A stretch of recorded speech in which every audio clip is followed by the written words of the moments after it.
तुमचे ॲन्सेस्टर तुम्हाला कुठला इम्पॉर्टंट मेसेज देऊ पाहत आहेत ते पाहूया. Bottom of the deck 9 of स्पोर्ट्सचं कार्ड असं सांगतं की तुम्हाला सध्याच्या सिच्युएशनमध्ये एखादा निर्णय घेणं क्रमप्राप्त आहे, पण इथे तुमच्या विचारांचा खूप गोंधळ उडाला आहे, त्यामुळे तुम्हाला इच्छित निर्णयावरती येता येत नाही आहे. द वर्ल्डचं कार्ड सांगतं की आता जी काही सिच्युएशन तुम्ही फेस करताय ना, त्याला तुम्ही समर्थपणे न्याय देत आहे. कदाचित काही वेळा तुमची तारेवरची कसरत होत असेल, पण बऱ्यापैकी इथे तुम्ही तुमच्या सिच्युएशनला अंडर कंट्रोल आणलेलं आहे. कदाचित तुम्हाला एखाद्या मदतीची अपेक्षा असू शकते.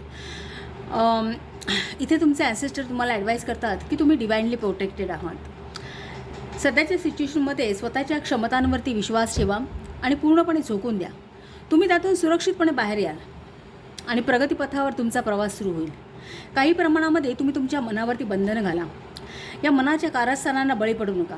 तुमची इंट्युशन फॉलो करा, तुम्हाला मार्ग मिळून जाईल.